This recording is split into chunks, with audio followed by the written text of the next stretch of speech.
안녕하세요. 정보와 세상을 바꾼다 인포뱅크입니다. 이번에 전해드릴 내용은 미국의 제재 화웨이 기린 990 칩셋 ARM 9형 CPU 코어 사용입니다. 여러분의 구독과 좋아요는 저에게 많은 도움이 되오니 구독과 좋아요 많이 눌러주시기 바랍니다. 그러면 시작해 보겠습니다. 이번 주제는 미국의 제재 화웨이 기린 990 칩셋 ARM 9형 CPU 코어 사용입니다. 이 배경으로는 화웨이 제재가 있습니다. 지금 화웨이가 기린 990 칩셋을 발표를 했습니다. 6일날 베를린 가전 전시회 IFA 2019에서 스마트폰용 응용칩 AP와 모뎀 칩을 결합한 기린 990 통합 칩셋을 이번에 발표를 했는데 이게 세계 최초라고 말하면서 발표를 했습니다. 그러면 기린 990에 사용된 CPU에 대해서 이제 정밀하게 한번 들어가 보겠습니다. ARM이 지난해에 나온 코텍스 A76을 사용을 했습니다. 그러면 최신 ARM CPU는 뭘까요?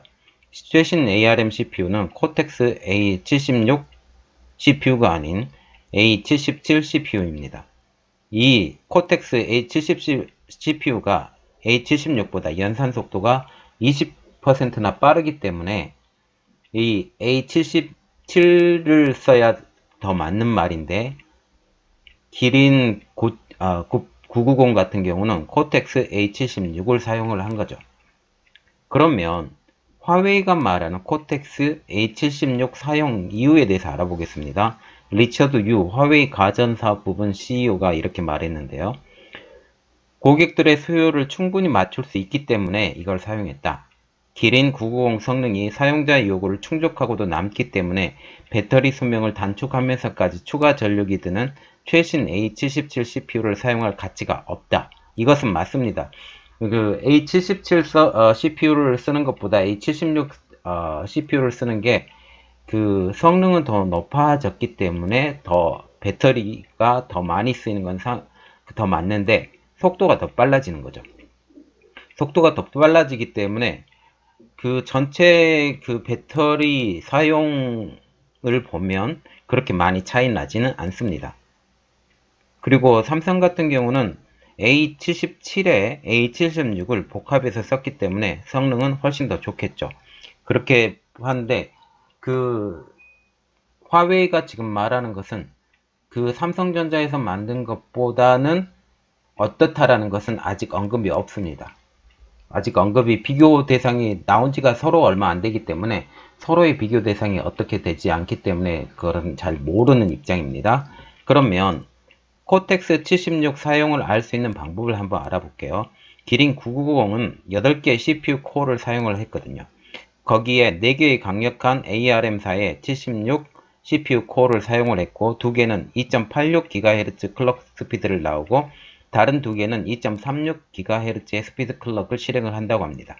그리고 나머지 4개는 코텍스 55 코어를 사용을 하고 일반적인 단말기 가동을 위해서 1.9GHz 클럭 스피드를 실행을 하게 되는 겁니다. 지금 삼성전자와 화웨이의 5G 통합 칩셋을 비교를 해보면 삼성전자 같은 경우는 이번에 엑시노스 980을 발표를 했죠. 이번에 화웨이는 기린 990을 발표했습니다. 발표 일자는 딱 이틀 차이가 나고요. 제품 출시 같은 경우는 갤럭시 시리즈에 지금 탑재를 할 예정입니다. 미래의 것.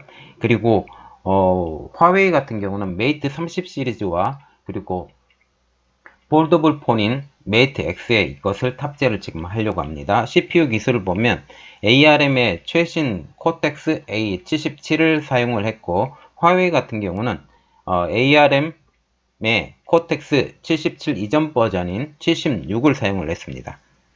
이것을 확인해 보시면 되고요. 자, 그러면 왜 화웨이가 코텍스 77, 코텍스 770이라고 불리는 코텍스 A77을 사용하지 못한 이유에 대해서 알아보겠습니다. 이것은 미국의 수출 금지 조치의 영향권에서 벗어나지 못했기 때문입니다.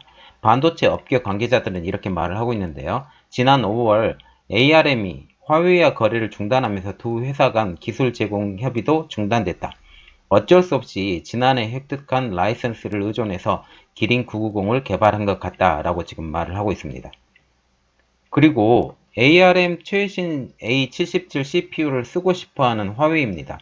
화웨이가 내년부터 시작될 예정인 5나노미터 공정에서 칩을 생산하게 되면 코텍스 A77 CPU를 사용할 것이라고 공식적으로 말을 했습니다. 이렇게 보면서 그 화웨이는 코텍스 77을 사용하고 싶었지만 이번에 그 협의가 되지 않아서 A76을 사용할 수밖에 없었고, 내년까지 그 미국과의 관계가 좋아지면서 77도 사용하고 싶다라는 게 의견을 지금 피력을 한 겁니다. 그런데 이게 77이 그때까지 개발이 될 거냐, 77이 사용해서 개발이 될 거냐라는 것은 아직은 미지수이죠.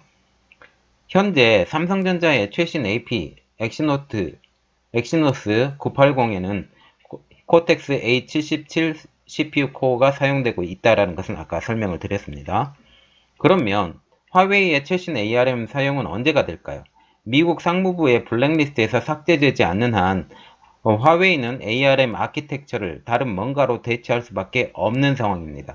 그러니까 ARM과 지금 협력을 하는 게 아니라 다른 회사, 미국의 기술력 상황에 있지 않는, 그러니까 미국 기술이 30% 이상이 들어가지 않는 기술을 사용한 아키텍처라면 뭐든지 사용할 수 있는데 아직은 찾기가 쉽지 않겠죠. 그리고 화웨이가 공개 테스트 결과에 대한 한번 분석을 보면 공개 테스트를 하면서 속도가 빠르다고 그랬거든요. 퀄컴 거보다. 이번에 그 삼성의 엑시노스 980보다는 아직 비교가 안 나왔지만 그전 버전에 대해서도 속도가 빠르다고 그랬으니까 왜 빨랐는지 한번 분석을 해드리겠습니다. 업계에 따르면 화웨이가 기린 990의 작동 속도를 무리하게 끌어올려 테스트를 했을 가능성이 있다라고 말을 하고 있습니다. 원래 설계된 작동 속도를 억지로 끌어올렸다는 것입니다. 그래서 화웨이의 기린 990에 대한 전문가의 분석은 국내 반도체 업계 고위 관계자는 이렇게 말을 했는데요. 화웨이의 기린 990은 ARM의 코텍스 76 CPU 기술을 쓴 것은 확인했다. 이는 삼성전자 퀄컴의 최신 제품보다 성능이 낮은 한 세대 전 기술이다. 자, 보면 이제 990이 나오잖아요. 990이 나오면서 적용 모델에 대해서 이제 얘기가 계속 나옵니다. 메이트 30과 메이트 30 프로를 이번 달에 발매할 예정이고, 메이트 X는 폴더블 폰인데 다음 달 출시가 지금 예정이 되어 있습니다. 이 제품들로 화웨이 진위가 파악이 될 겁니다. 속도가 정말 빠른 건지 기능이 좋은 건지 이게 파악이 될 예정입니다. 지금 보시면 화웨이가 울며 겨자 먹기로 기린 990을 이번에 발표를 했어요. 자기 기술력이 괜찮다라고. 그런데 여기서 사용되는 CPU는 구형 버전 A76을 사용을 했죠. A77이 나왔음에도 불구하고. 이렇게 보면서 화웨이가 제재가 아직 벗어나지 않았다. 이번에 새로 나온 제품들도 안드로이드는 탑재는 시킬 수 있지만 구글에서 사용되는 서비스들은 사용되지 못할 가능성이 이제 점점 높아졌다. 그것을 확인할 수 있는 좋은 기회가 된 것 같습니다. 이번 내용은 여기까지였고요. 저희 내용이 좋았다면 구독과 좋아요 많이 눌러주시기 바랍니다. 감사합니다.